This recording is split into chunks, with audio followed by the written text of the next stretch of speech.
Madame la Présidente, Madame la Ministre, Monsieur le Ministre, chers collègues. C'est un débat compliqué sur un texte qui a été longuement débattu en commission. Je ne vais pas revenir sur la manière et les choix de méthodologie qui ont été posés par le gouvernement sur ce seul projet de loi qui comporte donc plusieurs traités. On vient d'en débattre avec le collègue Kogolati et le ministre s'en était déjà largement expliqué en commission. Ce qui est certain, c'est que ce texte nous met face à un dilemme moral qu'on doit assumer comme tel, qui est probablement le dilemme le plus aigu, le plus difficile auquel nous avons eu à faire face sous cette législature, en tout cas en ce qui me concerne. Et je voudrais dire bravo à celles et ceux qui, parmi les collègues, prétendent pouvoir apporter une réponse simple à ce dilemme. À tout cela, bravo, parce que moi j'y arrive plus difficilement et j'assume ce dilemme en tant que tel. Alors, je ne vais pas être très long, je voudrais quand même rappeler les balises qui sont extrêmement importantes pour mon groupe en ce qui concerne la mise en œuvre de ce traité. Il est notamment important d'éviter toute forme de procédure automatique qui se lancerait à la demande de l'une ou de l'autre partie. Or, il est bien indiqué dans le projet de loi que la mise en œuvre concrète du traité est attachée à un certain nombre de conditions. J'imagine que le gouvernement reviendra dessus, mais en particulier la nécessité d'un consentement de la part du détenu qui fait l'objet d'une demande de transfèrement en plus du consentement des États signataires, et c'est évidemment très important. Un autre élément essentiel est le rôle du pouvoir judiciaire. Les cas concernés par ce traité sont des cas pour qui un jugement a été rendu par un tribunal et qui purgent leur peine.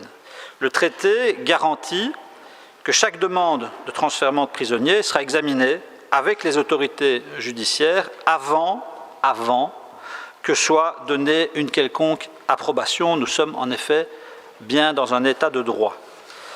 Monsieur le ministre, j'aimerais toutefois, si vous le voulez bien, que vous confirmiez ici que ce traité n'est pas là pour donner une base légale à un échange qui serait d'ores et déjà organisé avec l'Iran. C'est important que vous puissiez le dire et nous soutenons bien entendu toutes les initiatives qui sont prises pour libérer les prisonniers détenus aujourd'hui par l'Iran, belges mais pas seulement. On sait que des Français sont concernés et évidemment le professeur Djalali dont le cas a été évoqué un peu plus tôt dans ce débat, et donc on pense à Olivier Van de Castel et au professeur Djalali. Je pense aussi aux cinéastes iraniens arrêtés ces derniers jours, ainsi évidemment qu'à tous les opposants, connus ou pas, qui veulent que cessent les attaques contre la liberté d'expression dans ce pays tenu d'une main de fer par un régime extrêmement autoritaire. Alors, je tiens encore une fois à rappeler combien nous sommes attachés à ces balises. Ces garanties sont pour le groupe socialiste absolument essentielles et nous pensons que si elles sont effectivement rencontrées, il est de notre devoir de soutenir le gouvernement dans ses efforts. La vie d'un homme est en jeu, la vie d'un homme qui a passé plus de 150 jours à l'isolement, et je rappelle qu'on considère qu'au-delà de 15 jours, on peut parler de torture. Il a passé plus de 150 jours et nos diplomates sur place qui l'ont rencontré à 2 reprises nous ont dit dans quel état catastrophique il se trouve aujourd'hui aux portes de la mort. Je crois qu'on doit pouvoir aussi, dans le cadre de ce débat, ne jamais perdre de vue la situation extrêmement précaire dans laquelle notre compatriote se trouve. Et donc j'aimerais encore une fois, Monsieur le Ministre, que vous nous confirmiez que non, il ne s'agit pas ici de viser un échange avec des terroristes, et dans ce cas-là, nous soutiendrons évidemment ce projet de loi. Alors, je voudrais ajouter l'un ou l'autre élément, faisant suite à l'échange qui s'est tenu il y a quelques instants. M. Dallmann évoquait l'avis du Quai d'Orsay, puisqu'en effet, l'attentat ou la tentative d'attentat pour lequel M. Essaidi a été condamné par un tribunal belge devait se produire en France, en région parisienne. Ça aurait été en effet un élément important, mais je veux aussi dire que de ce point de vue-là, la France a aussi une grande expérience en matière d'échange de prisonniers, et notamment avec l'Iran, et une longue expérience qui remonte déjà aux années 80, et le dernier échange de prisonniers qui s'est produit avec l'Iran a eu lieu en 2020.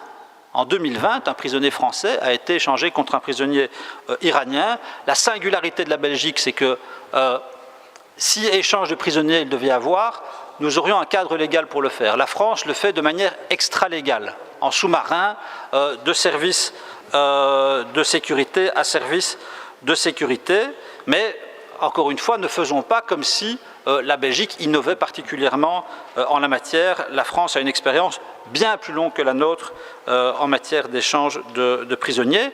Je voudrais aussi dire que ce traité, ne l'oublions pas non plus, est réclamé par notre diplomatie, qui nous dit que nous avons besoin de ce cadre pour améliorer le rapport de force qui est le nôtre dans nos discussions avec les autorités iraniennes. Et puis je vais conclure en faisant référence aussi à un autre texte qui a été voté